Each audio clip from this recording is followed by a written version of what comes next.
Hello, I'm Truby Chiaviello, the editor of Primo Magazine, and I'm coming to you today from Washington, D.C. That's the District of Columbia, and it's named after Columbus.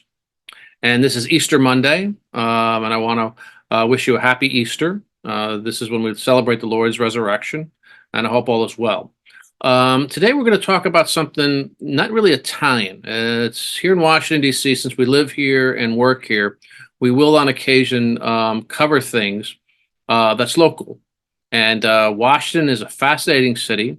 It's arguably the most beautiful city in the country. And this time of the year is special for us because this is when our famous cherry ornamental trees blossom. And so a lot of people will come and visit Washington in the spring to visit, to see the cherry blossoms in bloom, to take photographs, and to see the city at its best. This year, the cherry blossoms bloomed a little bit earlier. Usually, the peak of the cherry blossoms is the last week of March and the first week of April. This year, the peak was in wintertime, March 17th. We had a wet winter, but a mild one. And so this is when they peaked early. But usually, with the fact that they peak at the last week in March and in April, we do have a festival, the Cherry Blossom Festival. It's from March 20th to April 14th. There's a number of events that'll go around. They had a kite flying festival recently. They have, instead of a black tie dinner, the city sponsors a pink tie dinner. And on April 13th, we're going to have a parade up and down Constitution Avenue for the cherry blossoms. So it's a big event for us. And these are ornamental cherry trees. There's no fruit. And most famously is the tidal basin area where you can go where they're at their peak, and you can't help but take a beautiful photograph. There is a bike path there and a walkway there as well. Tidal basin is a reservoir about 12 acres in size. And when the Potomac River, when the tides change the Potomac River, there's gates underneath that will let the water in to where the tidal basin is. And by the way, for the Potomac River, it's owned by Washington, D.C. It's owned by the city when you cross the Key Bridge into Virginia. It's not until you touch land in Virginia where you're out of Washington. So all that area there is owned by the district by Washington D.C. And over the years they've maintained the trees. The National Park Service does a pretty good job at that. One year we had a beaver that was cutting down some of the trees, and the National Park Service couldn't find the animal.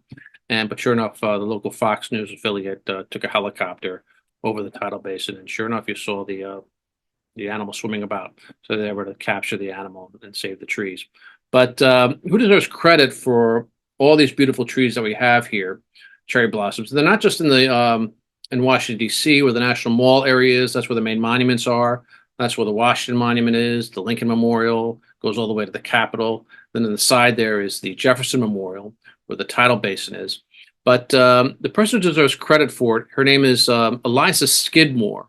And this goes back as far as the 19th century. She was a journalist here in Washington, and she had a brother in the diplomatic corps, and she was visiting Japan in Tokyo, and she saw all the ornamental cherry trees there in full bloom, and she was enticed by it all. When she came back to the United States, she made it her mission to try and plant as many cherry blossom trees as she could.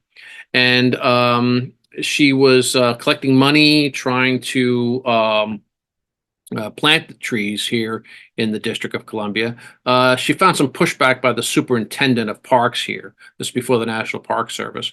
And meanwhile, there were landowners in Chevy Chase of the District of Columbia and Chevy Chase, Maryland, where they were planting cherry blossom trees. And it showed that the trees could survive and thrive in this tropical-like environment that we have. So it was right around 1910 where she was at a point where she wanted to start planting trees, and she contacted the first lady. That was First Lady Helen Herron Taft, President Howard Taft's wife. And the first lady said, let's really do this. Let's have a lot of trees. So they really wanted to go. She wanted to even do more than what Miss Skidmore did. It got into the word got out to the senators, congressmen, everybody here in Washington. The diplomatic corps made its way to the Japanese embassy. From there, word was received by the mayor of Tokyo.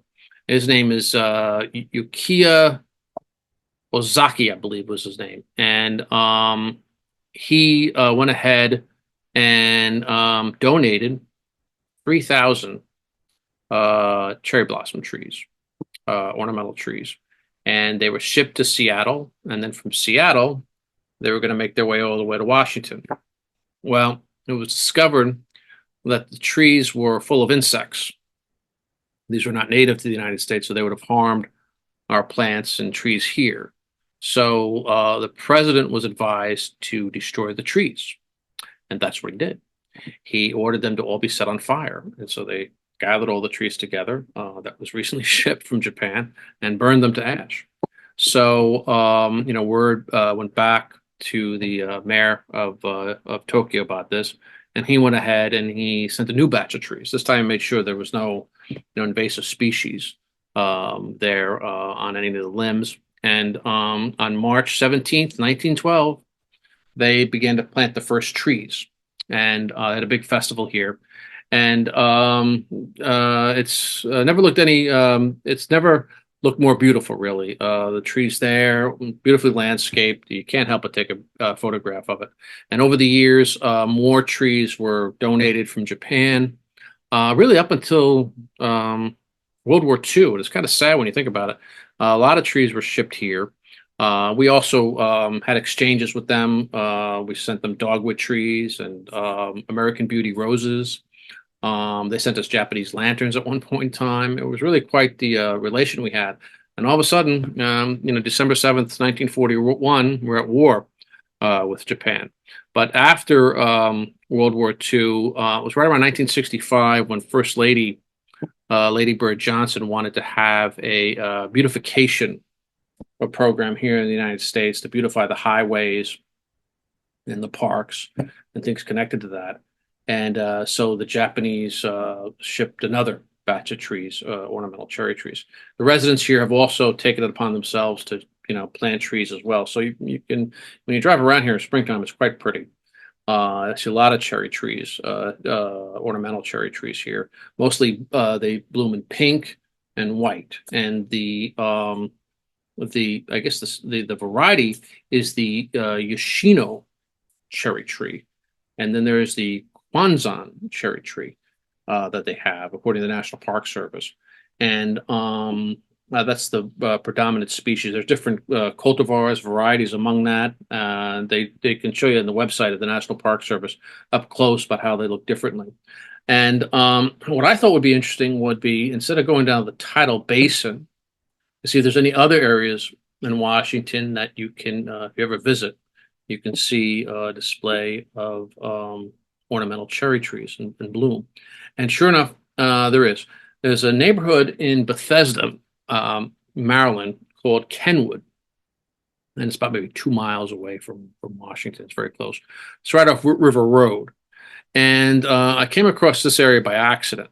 I was trying to avoid the traffic on River Road, and I drove into this place, and I thought it was snow because there were so many ornamental cherry trees there that were bloom. These are mostly white blooms that were in place, and so I thought it'd be nice to take some video of it.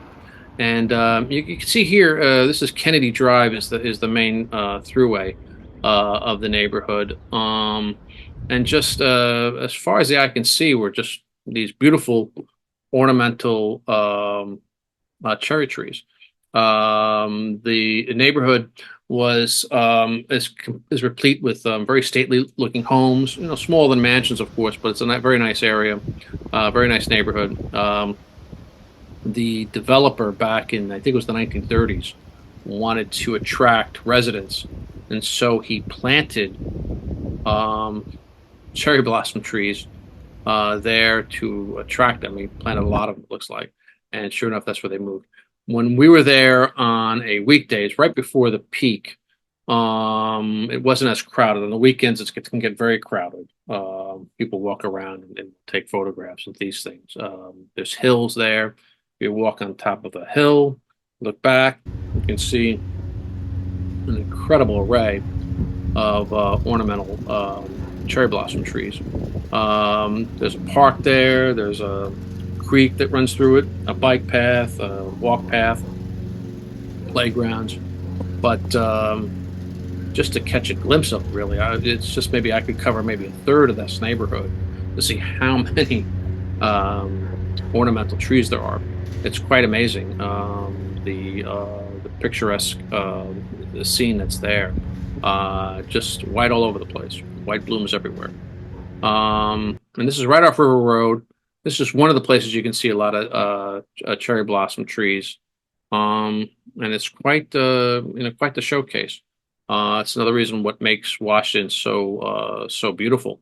When we were there, also they were trying to spruce up their yards, trying to make it nice. It was a hidden secret at one point in time, but I think since the internet, it's people have gotten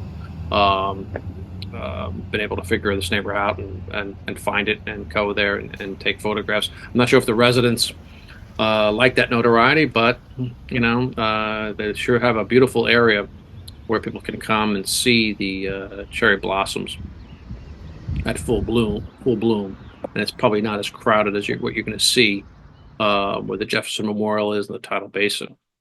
And so this is just one reason why I think Washington is such a beautiful city, and it's a hidden area that we have here that since I live here and work here, I can discover those kinds of places, and it's very nice.